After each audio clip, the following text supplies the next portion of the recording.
Today we're here doing a hind quarter of beef. This happens to be a USDA choice hind quarter of beef. Block break this today as opposed to hang it on a hook because hooks and rails are kind of a thing of the past. We are going to cut this up, section it up, and basically make retail cuts out of it in light of the fact that I'll be using it in my meat case. But we will go through the whole thing and we will describe what we're cutting and why, what the parts are, and break it up into pieces. So if you'll give me a minute here, I'll get this thing unwrapped and we'll get rolling. We're gonna take the flank off first. Okay, we're gonna put a little hole there so I got a little something to grab. Then we're gonna go down and take the flank off. That's the flank steak right there. That's the only flank steak you're gonna get on this piece of meat. You're gonna go right down and take it right down to the bone at the end. Handsaw. Just one small little bone there. And we'll take it out and there's our flank. This piece right here, Jeremy, is the flank steak. Right there. 2 per cattle. This is a hanging tender. Right there. Okay? 2 per cattle. If you can stop and imagine it, you know, packing houses have pallets and boxes of hanging tenders, which just goes to show you how much beef production there actually is on a daily basis, because there's 2 per cattle. Just some channel fat. We're going to take that out of there just more or less to get it out of our way. Birds love it. There's even a charge for that. If you actually go to the packing houses to buy it, there's actually a charge for channel fat. Of course, that wasn't, or bones for that matter, marrow bones, anything like that. There were a lot of the bones that we're going to get out of here. They actually charge 79, 89 cents a pound for them. In this particular case, you know, a lot of people would use to slice fat like that and put it on top of the roast when they're roasting it to give it that real unbelievable flavors, which is, we all know that the fat and a lot of the fat content that are in beef give it the flavor. Next, we're moving on to the knuckle or the sirloin tip. And once again, that's right off the round. There's a knuckle bone right there in that area. We're gonna get right into that and peel the thing back from there.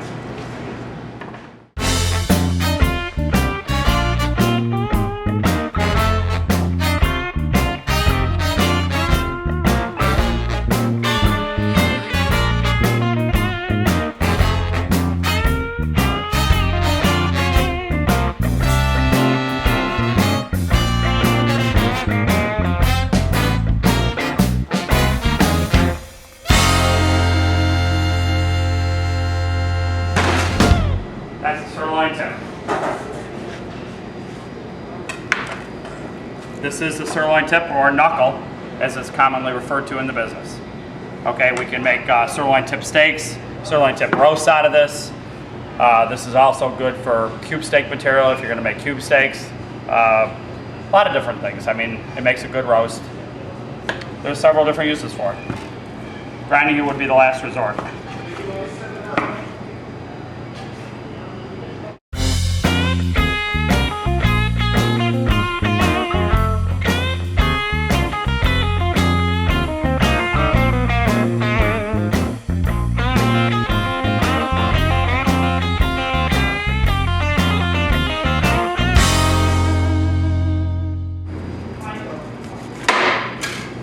That's a beef shank right there. And a red face. Whoa, whoa, whoa, he hurt me, cow. Woo, woo, woo. This is a round. This is a full cut round, and there are several different uses that we can make into this. We'll get into that after we get it broke. And this is the loin of beef, which is your sirloin, porterhouse T-bone, beef tenderloin or fillet. If we were to bone this and do it for more of a retail situation, you're basically going to break a short loin right about there. And the rest of this is top sirloin butt, tenderloin butt, beef tenderloin, T-bone.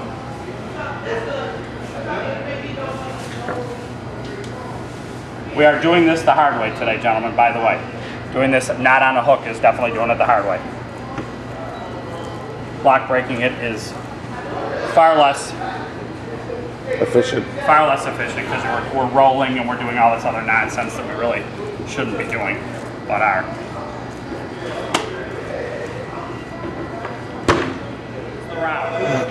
Okay? Anything from the H-bone over that way is really considered the rump, and anything this way going forward is would be the full cut round. We're going to talk about it in different sections. If we were to make what's known as a steamship round, which a lot of the some of the restaurants use, we're basically going to square it off right there and square it off right like that so it sits pretty level, and that would be a steamship round.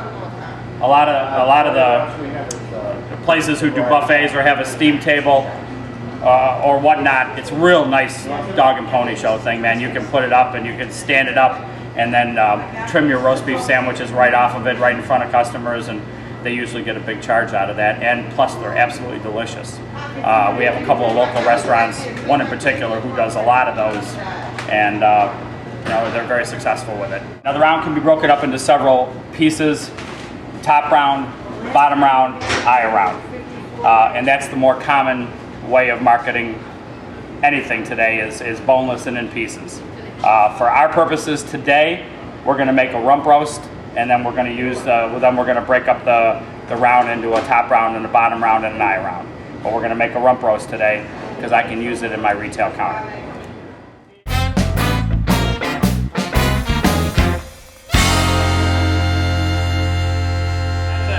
That's part of the hip bone or the H bone. Years ago, again, when we were doing like this little piece that we took out of the front of the H bone, we'd sew that back into the rump roast, and then there was a couple. I really don't do that. It really doesn't make any sense, for one. It never did. I don't know why they ever did it. It never was really worthwhile. It's one of those mysteries that we don't know too much about. But I don't know real why anybody would even bother with that, frankly.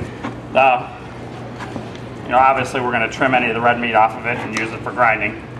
All good grind here. I mean, it's all USDA choice, so it's beautiful. That is not a bone that you really want to use for soup or anything like that. It doesn't have any real redeeming qualities to it, for stock or anything like that. That's going to be our rump roast right there, and this is our round. Okay, this is what's known as a full cut round. We are going to take this round bone out of it today, or this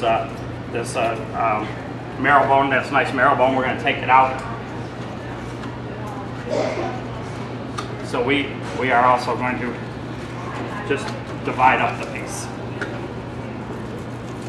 Now there's a half a piece of soup meat right there. You make some real beautiful stock with that. We're going to take the top round off of this, which is this side right here. Going right down the seam there, so we're not cutting into the other parts. And there we have one beautiful top round right there.